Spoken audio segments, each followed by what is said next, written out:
Can we please talk about Donald Trump's health? Let's do it, and I'm going to explain why we're doing it. So, on Truth Social, Donald Trump's media platform, late on Monday night, Donald Trump said this: "I am pleased to report that my long-scheduled annual physical examination," that was all capitalized, I'm not sure why, "will be done at Walter Reed Army Medical Center on Friday of this week. I have never felt better, but nevertheless, these things must be done." All right, so Donald Trump is going to get a physical. And yes, these things do need to be done. A president gets a physical every single year, and then they release at least some of that information to the public. So I've been covering Donald Trump's health and medical records basically since he became a candidate, and almost before he was a candidate.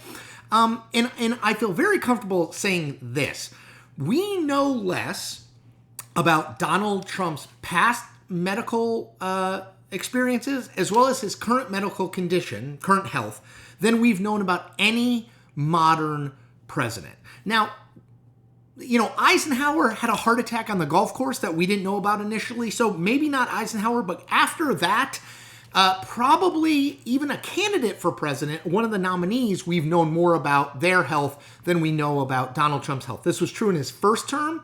It is true now. Let's start at the beginning, shall we? All right, so Trump in December 2015, so he'd been a candidate for a few months, he tweeted, this was when he was using Twitter, he tweeted this: "As a presidential candidate, I have instructed my longtime doctor to issue, within 2 weeks, a full medical report. It will show perfection." That was in December 2015. Now, he did eventually release a letter from a guy named Dr. Harold Bornstein. Dr. Harold Bornstein is a New York physician who had been the sort of Trump family doctor for a long time. Now, that analysis of Trump's health came in the form of a letter that, if you don't know, let me quote a little bit from him. This is Dr. Harold Bornstein about Donald Trump. Quote, "His physical strength and stamina are extraordinary.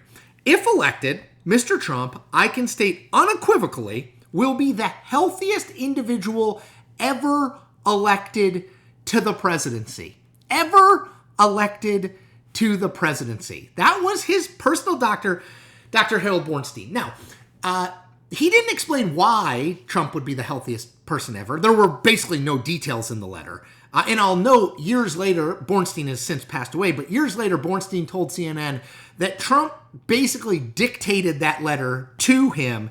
Bornstein put his name on it, and Bornstein felt like he was under pressure to do it because Trump sent two guys to sort of stand over him while he dictated the letter. So, anyway, September 2016. So, a year later, and basically a couple months before Trump gets elected, he says this, quote, "I've given a letter from a doctor. He's actually a great doctor, but that's okay. But he gave a very strong letter." In that same interview where he said that, Trump said he would love to give full reports and love to give specifics. Now, a month after that, October 2016, Trump released a one-page letter, again, this was from Bornstein, that had some details on his health, cholesterol level, blood sugar, and weight, but really not anything else. He never, and he was the first major party candidate where this was true since World War II. He never released anything close to his full past medical records in the 2016 campaign, despite repeatedly saying, as I've documented, that he absolutely would really, really soon. It's coming. Oh, it doesn't matter anymore. Because once he got elected in 2017, he was like, people don't care. Yes, I'm in my 70s, but people don't care. I won the election. Why would we release medical records? Okay, let me stop there before we move forward, because we still got a long way to go in this tale, and ask you to become a subscriber to this newsletter, this YouTube channel. It's free. It's easy. And I think now more than ever it matters to have someone like me who spent 2 decades in mainstream media but is now on his own independent news creator, calling balls and strikes no matter what uniform the batter at the plate is wearing. I think that's something that you should want if you want to be a news consumer with a healthy media diet. I think I should be part of that healthy media diet. Hit that subscribe button. All right, so in office, Donald Trump from 2017 to 2020 did undergo an annual physical examination. For most of that time, his doctor was someone named Dr. Ronnie Jackson. Now, you may know Dr. Ron because he is now a member of Congress from Texas and one of Trump's sort of most high-profile, biggest cheerleaders. But in 2018, Jackson, who did examine Trump, went out and did a press conference and answered some questions and said that Trump had, quote, incredible genes, and said he could live to 200 if Trump didn't have such a bad diet and like fast food so much. Okay, he described at that time Trump's overall health as excellent. In 2020, Trump got COVID. You may remember this. There was a new White House physician named Sean Conley. We now know that Conley provided us misleading at best information about Trump's condition. It was much more serious when he was hospitalized for COVID than Conley or the White House let on.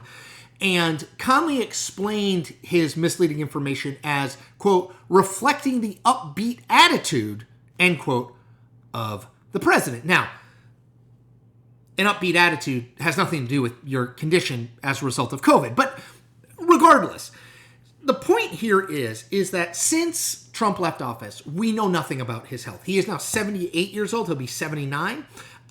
Other than Joe Biden, he's the oldest person ever to serve in office. Obviously, Biden served into his early 80s. And we just don't know anything really about it. We never got it when he ran for office. We never got it when he was first in office. And we didn't get it in the 2024 campaign. Candidly, it wasn't really an issue in the 2024 campaign because I think Joe Biden didn't want to talk about health that much because Joe Biden was super old. And as we learned, Joe Biden was too old to do the job. So Joe Biden didn't talk about it. But as a result, what you have now is a man who is 78 years old, who will be the oldest person ever to hold the office if he serves his full 4-year term through January 2029, about whom we know almost nothing about his past medical history or his current medical condition. What do I expect when Trump undergoes his physical? Later this week. My guess is it's going to be something very similar to what we've seen in the past, which is a very sanitized, brief version that says Donald Trump is incredibly healthy and masculine and amazing. Not the kind of thing that you would get if you or I went to the doctor and asked for a physical. Sort of a public relations physical as opposed to an actual physical. And we won't get any real insight into the guy's medical health. Why does this matter? Well, a couple reasons. One, because I think it's important for the public to know the health and mental state of the current president. I will note Trump, in the first term, he got annoyed that people were questioning his cognitive state. So he had Ronnie Jackson, who was at the time the White House physician, administer the Montreal cognitive test that he apparently, according to Trump, scored 30 out of 30 on. Very shady, not totally clear explanation of what that tells us and what it doesn't. But anyway, I think it's important in general, Democrat, Republican, whatever, to know the physical and mental health and wellness of the person who has the most powerful job in the country and probably the world. Second, as I mentioned, Donald Trump is 78 years old. He will be the oldest person ever to hold office if he serves for the next 4 years. As I mentioned, to me, given actuarial tables, the mental and physical well-being of a 78-year-old president is more important than a regular assessment of that is more important than doing that for a 49-year-old president. Doesn't mean a 49-year-old can't get sick. Doesn't mean a 49-year-old couldn't have cognitive issues. It's just based on science and medicine, it's more likely that happens when you're in your late 70s.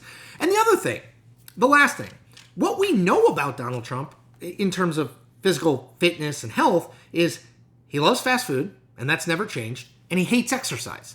If you don't know this, Donald Trump believes in the battery theory of exercise, which goes like this. When you are born, you get a certain amount of life force, I guess, in your battery. Exercise, in Trump's mind, depletes that life force, makes it more likely you're going to die early. So he doesn't exercise. His exercise, he always says, is walking to and from buildings and playing golf. So we have a man about whom we know almost nothing, who is 78 years old, who has a bad diet and doesn't exercise. And we continue to just kind of whistle past this issue and act like it's nothing. I was a big advocate that Joe Biden needed to expose himself more to physical and mental challenges, physical and mental tests, and being in the public more. He didn't, and I think he lost because of it, and it showed that he wasn't up to it. Given that, I think we need to have a higher bar when we're talking about someone who's in their late 70s, who's the president of the United States. And yet, it seems as though most Republicans, at least, and honestly, plenty of independents and some Democrats too, seem uninterested in this. To me, this is a big issue.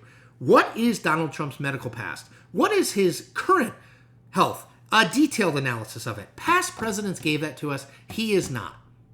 I think that's a problem. That's my 2 cents. All right. As I said before, I hope you subscribe. If you haven't, it's free. Just hit subscribe. I ask you to do these 2 things with this video too. Like this video. It's easy. Hit the thumbs up and comment on it. Both of those things help with the YouTube algorithm, pushing my content out to more people who are not subscribers, but who might like what I'm doing. Again, independent analysis, calling balls and strikes, no matter what uniform the batter at the plate is wearing. Last thing I ask you to do is a simple old school thing. Tell a friend or 2 about this. Let them know what I'm doing, why I'm doing it, and why you think it's important. Tell them to give it a chance. Again, it's free. It's worth at least as much money as you pay for it. All right, everybody, take care.